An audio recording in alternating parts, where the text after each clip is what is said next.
Sejam bem-vindas, bem-vindos, bem-vindes e bem-viades ao hashtag Orgulho na Tela.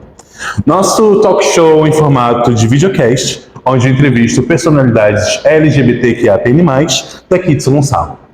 Meu nome é Ruiva do Tchan, mas você pode me chamar de Taradona. Sabe aquela palavra que a gente usa e acaba esquecendo de pensar nela? Usamos o termo orgulho nas nossas paradas e reivindicações de direitos, mas esquecemos do seu antônimo: vergonha. Orgulho vem do frâncico, orgulho, que significa excelência. É um sentimento de satisfação de alguém pela capacidade, realizações ou o valor de si próprio ou de outros. Orgulho é não se esconder, mas não só da sociedade. Tá tudo bem se você ainda não está pronto para sair no mundo e gritar quem você é. Mas é importante você ter orgulho de si e ser quem você é e quer ser, sempre com excelência. Mesmo aí dentro do seu armário, se ame porque nós chamamos também. Esse é o Orgulho na Tela.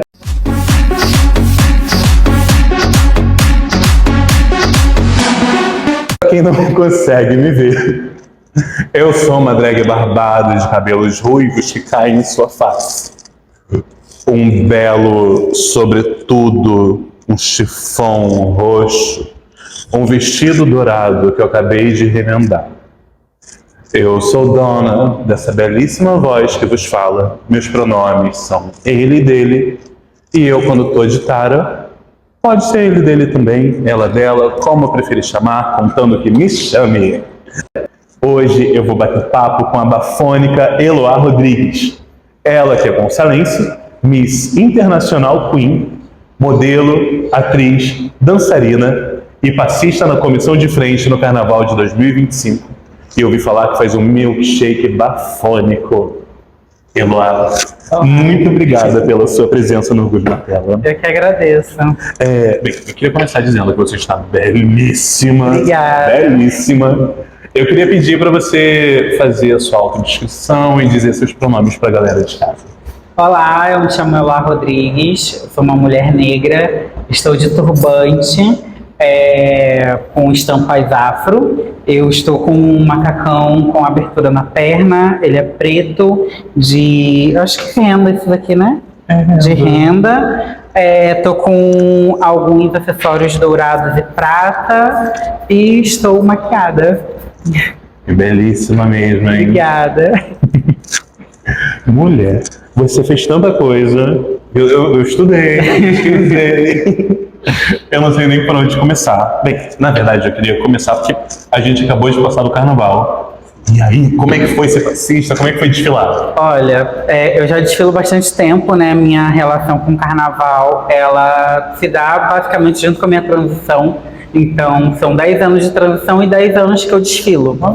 Então, eu sempre gostei muito de Carnaval, mas a minha família não era tão ligada. Então, eu mesma fui procurar saber como funcionava. Então, lá em 2015, eu comecei a desfilar em ala. Eu fazia o projeto aqui no Curso da Pedra com Gil, que era a oficina de passistas. Não cheguei a desfilar nesse ano, mas desfilei em outras escolas. Em carros coreografados, alas coreografadas. Então, ao longo do tempo, ia desfilando. Assim, também desfilei no Carnaval de Niterói por algum tempo, eu era musa, já fui musa em algumas escolas. Então, ia passeando no Carnaval do Rio e Carnaval daqui de Niterói. E aí também fui morar em São Paulo, conheci o Carnaval de São Paulo, mas não me envolvi tanto como aqui no Rio. E como eu voltei em 2024, já tinha passado a grande temporada, né, de contratações, tanto para as alas de passista, tanto para algumas alas. Então eu preferi não desfilar no Carnaval de 2024. E aí, para o Carnaval de 2025, lá no final de 2024, eu comecei a fazer algumas audições tanto para alas de passista, tanto para a comissão de frente.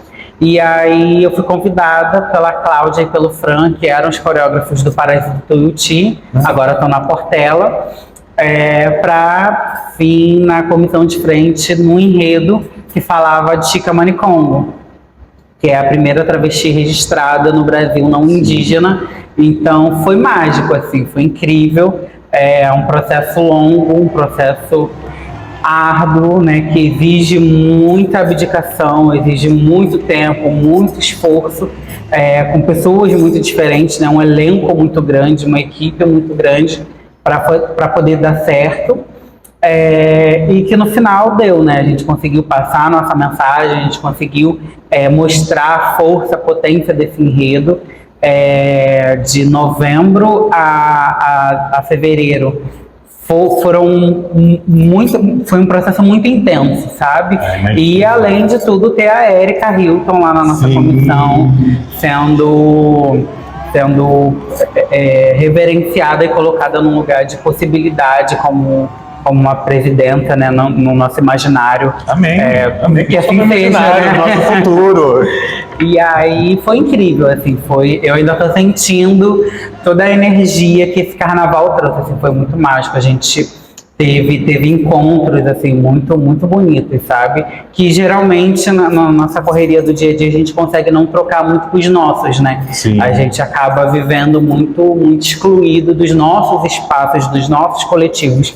Então, olhar para os nossos e para as nossas e falar, nossa, estamos juntos, estamos aqui construindo algo que é potente, que é algo que já foi construído, né, já foi pavimentado por pessoas até aqui, a gente ser parte da história que está pavimentando para outras gerações. Então, acho que isso é muito incrível, assim, fazer parte desse processo. Nossa, arrasou. Eu vi uns pedacinhos do desfile, tava lindo. Tava incrível. Inclusive, você falou de comunidade. Eu queria saber, São Gonçalo tem uma comunidade trans grande que se comunica, que consegue realmente ter um diálogo interno e fazer reivindicações? Então, a minha formação política e de ativista, ela não é daqui de São Gonçalo, ela vem de Niterói. Sim. Então, a gente acaba se articulando, né, porque é uma grande rede, acaba sendo uma grande rede, mas a minha iniciação política vem de Niterói, né, vem do Preparanem. Eu faço o Preparanem, né, que é um pré-vestibular social voltado para pessoas LGBTs, em especial pessoas que estão em vulnerabilidade social, em especial para as pessoas trans. Então, né, nesse movimento do Preparanem que eu conheço o ativismo e aí começo a me envolver nas causas, né, da nossa comunidade. Em contrapartida, todas as vezes que eu voltava para cá, né, para onde eu moro, e pelo meu trabalho que eu acabei exercendo em Niterói, eu acabei ficando conhecida também aqui em São Gonçalo. Então, eu também passei a perceber que já existia um movimento consolidado de luta, de reivindicações. A gente vive numa cidade que, infelizmente, historicamente, ela não é pensada para esses corpos, né, que estão na luta, que estão no fronte, mas, infelizmente, a gente não consegue se organizar politicamente para conseguir colocar uma pessoa que esteja à frente, levando as nossas pautas e as nossas lutas como centralidade do debate.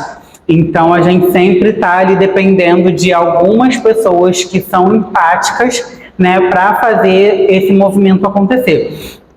Mas, em contrapartida, os movimentos sociais eles sempre existiram e sempre vão existir. Então, aqui na cidade tem alguns grupos que eles já estão articulados há bastante tempo.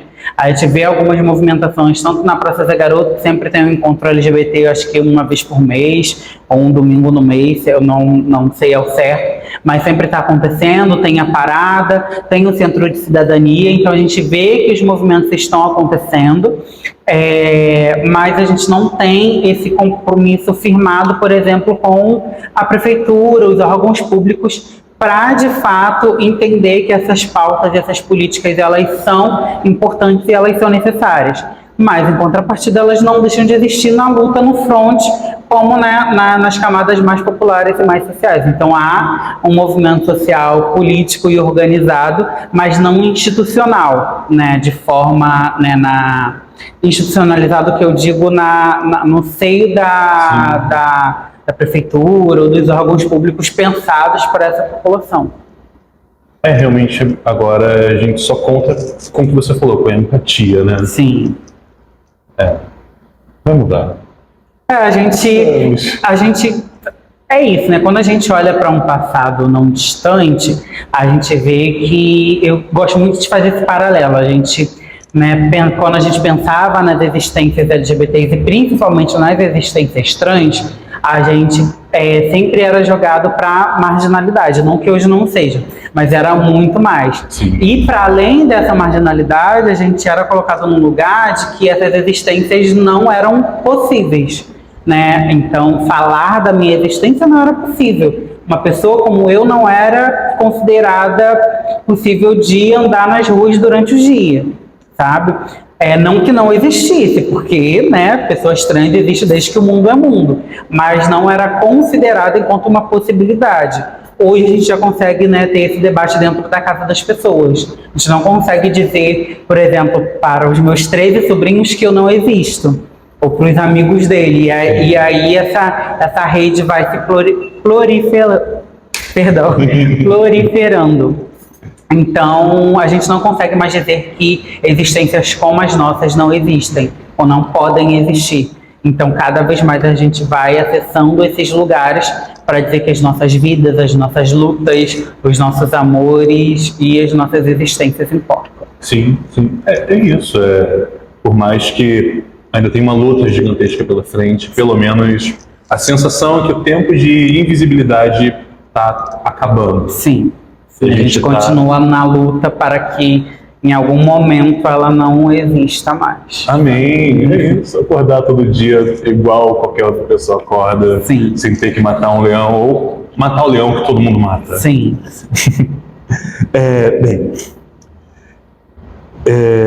Eu vou pedir para a produção, na verdade tem grupos pela cidade, eu queria pedir para a produção deixar aqui embaixo o arroba da galera, dos grupos, para todo mundo de casa conhecer.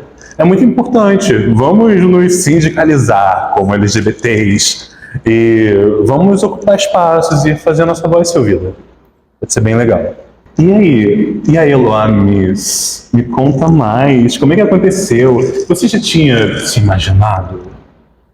Sim, logo depois que eu iniciei minha transição, eu vi uma publicação do antigo Mister Brasil, que acontecia aqui no Rio de Janeiro, realizado pela Marjorie, que também já faleceu. Era uma grande ativista aqui no Rio de Janeiro, né, conhecida pela causa, conhecida pela luta pelos direitos trans. Então, ela realizava, e se eu não me engano, nesse ano de 2015, a Valesca Ferraz, que era da periferia de BH, ela venceu esse concurso, era uma menina negra, né, que foi muito questionada por que ela ganhou, se havia outras meninas mais bonitas do que ela, mais preparadas do que ela. E aí essa menina, né, essa mulher, venceu o concurso e foi para o Miss International Queen. Acho que em 2016, né, no ano seguinte, não sei se foi no mesmo ano ou se foi no ano seguinte. E ali eu vi a possibilidade que era um caminho possível a se trilhar. E aí eu comecei a pesquisar, e aí em 2016 eu mandei a minha primeira inscrição, aí não fui aceita, em 2015 ainda. Eu mandei a inscrição para o próximo Mister Brasil, não fui aceita, mandei em 2016 também, não fui aceita. E aí em 2016 eu participei do Mister Niterói. E aí também não ganhei, mas ali eu vi uma possibilidade de trilhar dentro desse caminho, comecei a conhecer mais pessoas nesse sentido. E aí em 2017, 2018, como a Marjorie faleceu, não teve, né, o concurso. E aí em 2019 surge o Miss Beleza T Brasil. E aí eu participo, o concurso acontece aqui no Rio de Janeiro. Então tem uma grande promoção, né? Porque eu fui participar, representar o Rio de Janeiro, e aí eu fiquei no top 10. E aí logo quando acabou o concurso, assim, foi uma experiência incrível, né? Que ali foi um concurso também a nível nacional, a vencedora também foi para o Miss International Queen em 2020. E aí foi ali que eu falei, é isso que eu quero para mim. Eu já tinha esse anseio, mas ali ficou decretado. Não, eu não vou sossegar enquanto eu não tiver esse título. E aí, em 2020, eu participo de novo, né? Faço a minha inscrição novamente, mas aí vem a pandemia. Então vem todo esse fechamento, esse isolamento. A gente continuou se preparando, mas ali era tudo muito incerto, será que vai ter, será que não vai ter? E aí no final do ano, né, já em outubro, que começou ali a flexibilizar, teve o concurso em São Paulo, o concurso foi para São Paulo, e aí dia 28 de outubro, eu saio com a coroa de Miss Beleza T Brasil.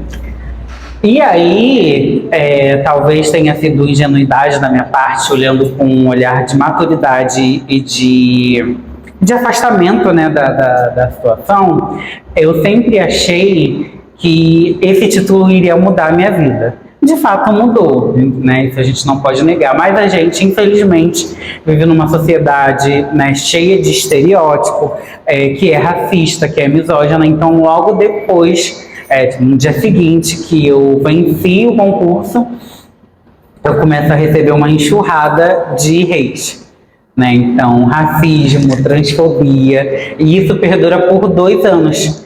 E o concurso, que era para acontecer em fevereiro de 2021, ele é adiado por 7 vezes. Então ele foi adiado de fevereiro para maio, de maio para junho, e aí foi adiando ao longo de 2022 até junho de 2022. Então eu passo todo esse tempo em preparação, né, mas também recebendo essa enxurrada de críticas, porque eu não merecia, porque tinha meninas mais bonitas, porque tinha meninas mais preparadas.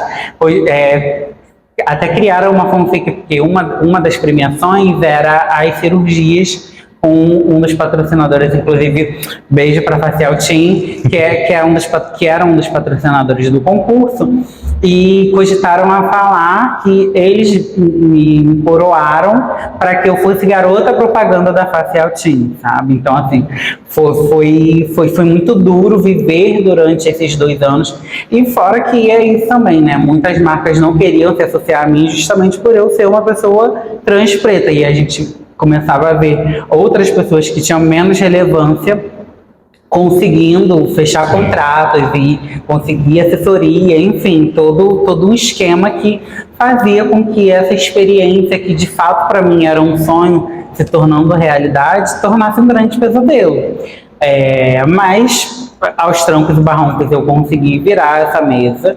E aí em 2022 de fato sai o anúncio pelo Miss International Queen, que acontece na Tailândia, que é o maior concurso para pessoas trans no mundo. E aí eu começo a de fato preparar tudo para poder ir viajar em junho.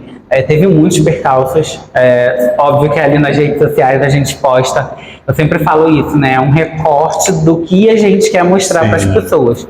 Mas foi muito duro, assim, mas ali nesse final já de ida pro Miss International Queen, eu encontrei pessoas que de fato mudaram a minha história, sabe? Acho que tem 2 pessoas que eu posso resumir, mesmo que de fato virou essa chave, foi o Kennedy, o Schezari, inclusive beijo, que foi o meu estilista, que ele assinou todas as roupas. Eu cheguei na casa dele, ele nunca tinha trabalhado com uma pessoa trans, e aí eu cheguei, contei uma história para ele, e ele tinha sido jurado no meu concurso, inclusive no ano que eu venci. E aí eu cheguei, contei uma história para ele, e eu tinha ido para São Paulo, acho que com R$500 para comprar roupa no Brás. A história era essa, que eu saí do Rio, fui para São Paulo, falei, vou pro Brás, compro, porque há 20 dias do concurso eu não tinha nada, não tinha uma peça de roupa para viajar. Corajosa. Falei, era isso, esse era o cenário. E aí eu peguei, fui para São Paulo, e aí uma amiga, aluna, que é a minha vice, entrou em contato, falou, não, fala com ele, que ele vai te ajudar e tal. Que eu falei, tem isso aqui, o que você pode fazer por mim? Ele falou, aí a gente chorou e tal, já sei o que. Aí ele falou assim, não, eu vou te ajudar. E aí ele, só foi tirando roupas, assim, e foi incrível, assim, porque nem no meu melhor sonho eu imaginava poder vestir todas aquelas. Tem roupas que, assim, voltou pro Brasil porque eu não tive tempo de usar todas aquelas roupas, sabe?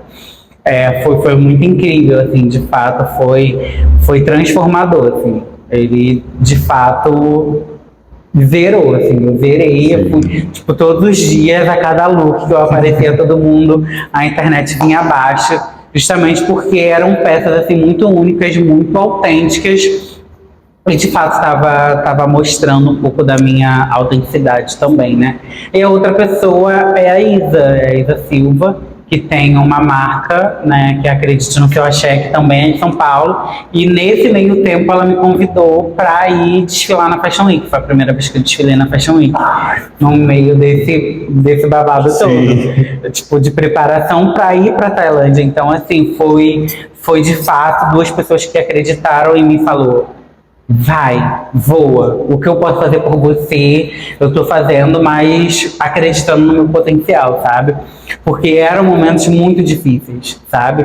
Eu tinha voltado pro teatro em 2021, muito nesse sentido de me reencontrar, de novas possibilidades. Eu não consegui ficar no teatro porque eu era bombardeada de coisas o tempo inteiro, que eu não conseguia focar nas coisas que eu precisava focar para dar prosseguimento na minha preparação, sabe? Sim. Então foram tempos muito difíceis mesmo, mas que no final, de uma certa forma, deu tudo certo, sabe? Eu consegui viajar mesmo com pouco dinheiro, fiquei, entre aspas, presa em São Paulo, perdi voo, porque eles suspeitaram de que eu estava indo para Tailândia para fazer programa.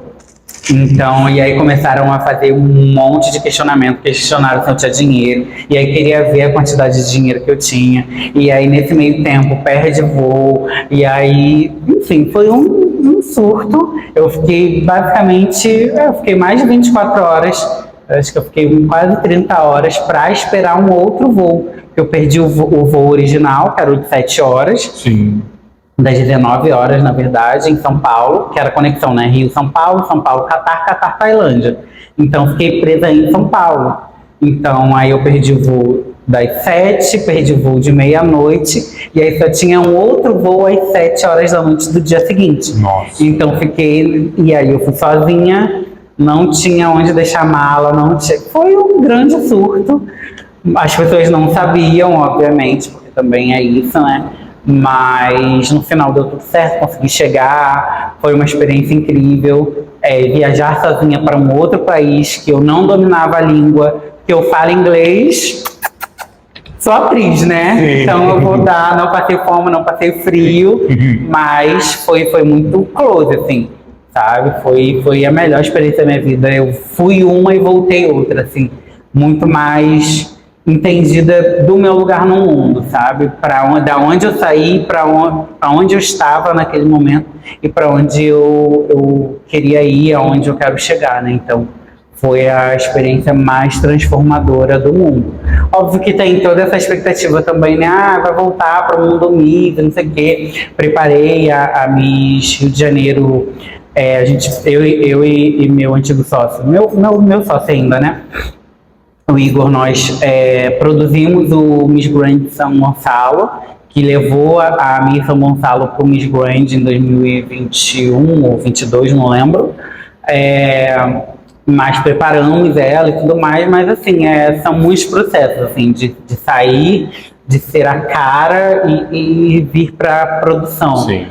Também, ano passado, ajudei a produzir o Miss Beleza, ou Belezas do Brasil, né, que aconteceu aqui em São Gonçalo, a grande final, mas ainda estou processando, assim, eu acho que não é uma área que eu teria vontade, mas eu sei de todos os riscos que isso implica, então hoje não é uma realidade tão palpável, assim, para mim, sabe?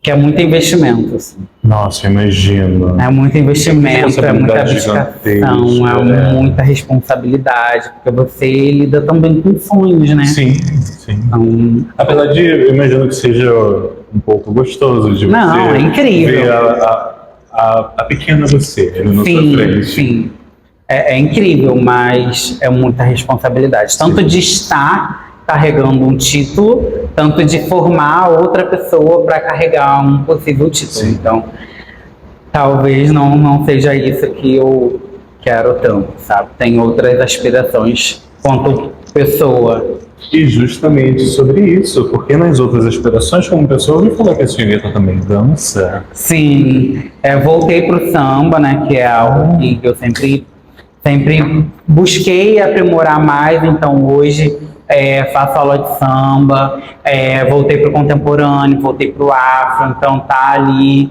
tá tudo bem amarradinho, bem mescladinho, porque é algo que eu acho que me torna mais completa, sabe? Eu acho que preciso me preencher de mim para conseguir trilhar novos caminhos. Voltei para o teatro, então Sim. tem esse espectro de mim que precisava ser preenchido de algumas formas para que eu pudesse me entender de fato qual era o meu lugar no mundo, sabe? Eu já sabia, mas de fato acho que quando a gente se prepara, acho que tudo faz sentido, sabe? Olha, boa sorte para os seus primos que devem ouvir o tempo todo. Ah, ela é dançarina, é Miss, foi para Tailândia, produziu, Sim. é atriz, Sim. é uma competição. Eu acho que tem muito disso, não só ali no meu seio familiar, mas com os meus amigos, fora assim, Sim. também, sabe? Que eu acho que tem essa expectativa, porque Eloá é a Miss. E às vezes eu gosto de falar porque traz uma naturalidade, ela é Miss e tá aqui com a gente. Tal. Mas às vezes eu não gosto de falar porque às vezes as pessoas me colocam num pedestal que Sim. é irreal, sabe? Cria uma expectativa, né? Queria ter uma expectativa, uma parada absurda. Eu acho que eu gosto mais de contar no sentido de compartilhar a experiência, de falar, olha, da onde eu saí, pessoas, né? Eu sou daqui de São Gonçalo, sou de Jardim Catarina, que já é uma comunidade muito marginalizada. Então é possível sair da onde eu saí, ir para a universidade, se engajar na luta, Sim. ser atriz, ser dançarina, ser modelo, ser miss, ser o que você quiser. É possível chegar do outro lado do mundo saindo de onde a gente sai. Mas, em contrapartida, eu não quero ser a única, sabe? Eu quero ser a possibilidade, mas eu não quero ser a única. Eu quero ser uma porta-voz para que outras pessoas se inspirem na minha história ou na minha trajetória e falar, olha, ela conseguiu, não é fácil, mas eu também posso chegar lá, sabe? Com todas as questões e variações, né? Porque cada história é uma história, mas é possível. Mas eu não gosto dessa comparação. Tipo, ela é melhor do que você, ela tá.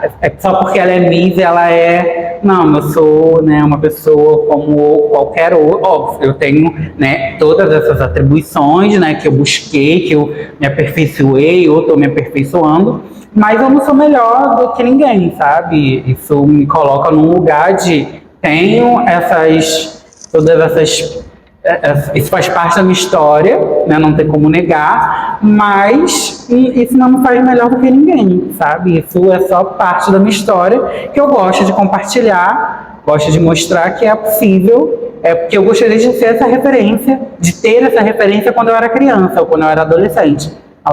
Isso daqui também é uma possibilidade. Sim, então, sim. tem esse ou outros caminhos que você queira. Sim, não só abrir caminhos, mas manter eles abertos. Sim, exatamente, porque a gente fala muito disso dentro do movimento, né?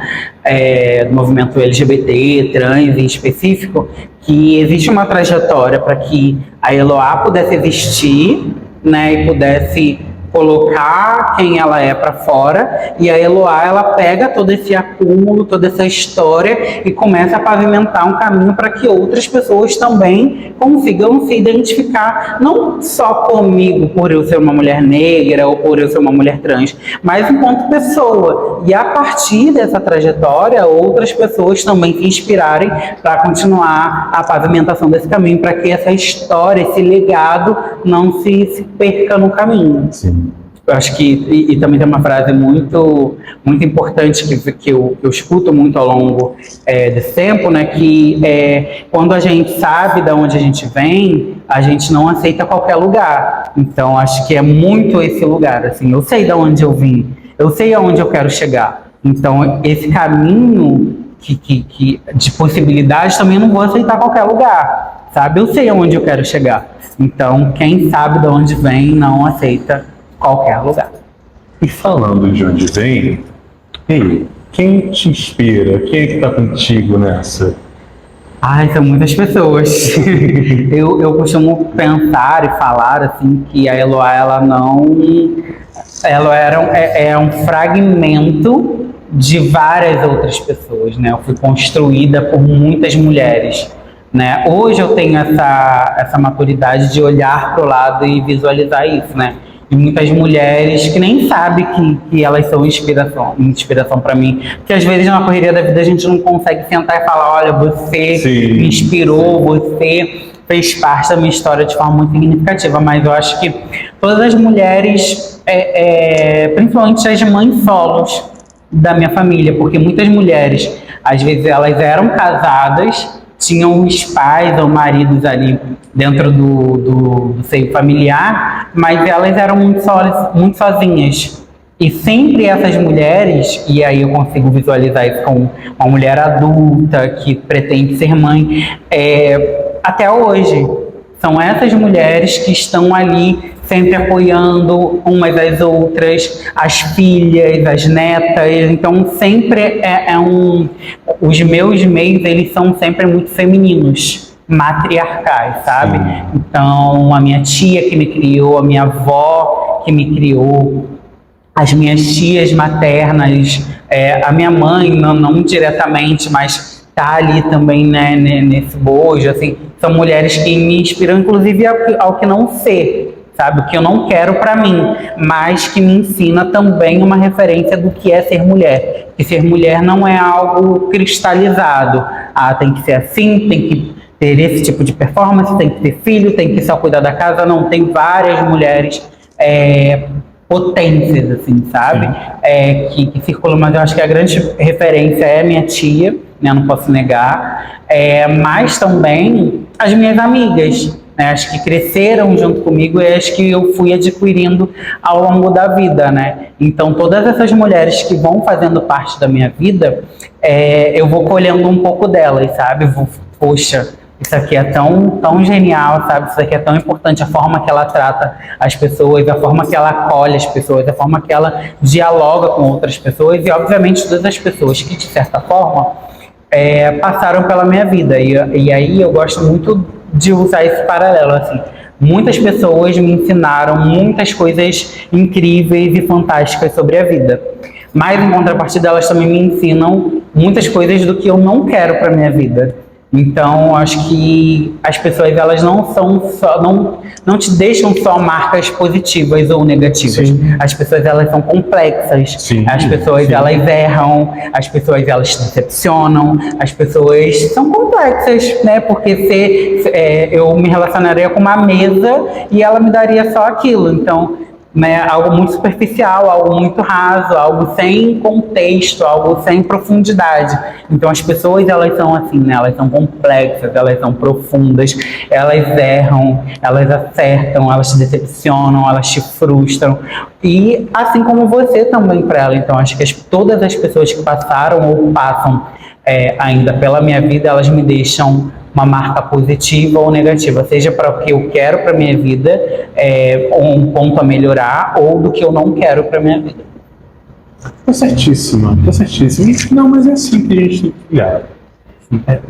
Por último, Reia, tem alguma coisa que você queira divulgar, deixar um arroba, fazer um agradecimento, mandar um beijo, cobrar uma dívida, mandar alguém catar coquinho? Pode falar catar coquinho, produção? Pode falar catar coquinho.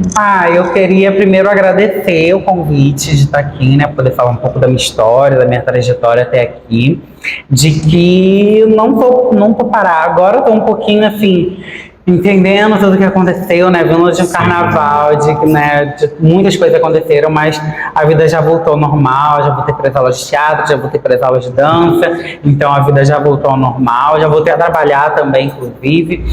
Mas é isso, primeiro agradecer o convite de estar aqui compartilhando um pouco da minha história, de te conhecer pessoalmente, né? Da gente ter assim, essa troca que está sendo tão gostosa, né? Deixar meu arroba, Eloá Rodrigues, no Instagram. Lá eu faço bastante conteúdo, né? Tanto dos meus trabalhos que têm acontecido. E é isso, assim, deixar um beijo para os meus amigos, para as pessoas que me acompanham, e ver que ao longo do ano vem muita coisa boa por aí. Espero que seja em outra comissão, em novos trabalhos que estão por vir. E é isso. Muito obrigada pelo carinho sempre. Ai, eu tenho um último pedidinho. Sim. Existe o tchauzinho de Miss? Então, todo mundo sempre pede esse tchauzinho. Na vida prática e na vida cotidiana, ele meio que não existe, sabe? Eu acho que foi-se muito usado por muito tempo e caiu nesse imaginário popular, né? Mas a gente, sim, a gente aprende, a gente faz quando necessário, quando pedem. Então, sim, existe um tchauzinho de Miss. Você poderia dar um tchauzinho de Miss pra gente? Com certeza, ó. Bracinho aqui inclinado, ó, bem levezinho e ó. Nada muito forçado, uma coisa bem leve, bem serena. Adorei, arrasou! Bem, Ela, muito obrigado. Eu que muito agradeço, obrigado por meu amor, vir eu que agradeço. participar dessa nossa loucura, que a gente está querendo mudar o mundo, um videocast de cada vez. Sim, e de certa forma é uma mudança de mundo, né? Se a gente está mudando o mundo de 2 pessoas que assistiram esse vídeo, ou de 150 milhões de pessoas que viram esse vídeo, a gente está mudando o mundo. Amém. E o mundo, às vezes, é a nossa esquina, né? Exatamente. Esse foi o Orgulho na Tela.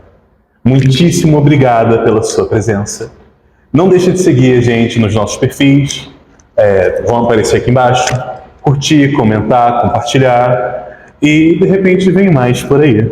Eu gostaria de agradecer a Prefeitura de São Gonçalo por meio da Lei Paulo Gustavo de Incentivo à Cultura, a co-direção e produção de Gabriel Engel, produção de Razek Rodrigues e a Casa de Arte Gabriel Engel por nos receber. Meu nome é Tara Dona, mas você pode me chamar dessa vez de Carlos Gabriel. Meu arroba vai aparecer aqui embaixo. Mais uma vez, muitíssimo obrigada pela sua presença e a gente se vê já. Vamos dar um tchauzinho de Miss? Pra cá. Tchau.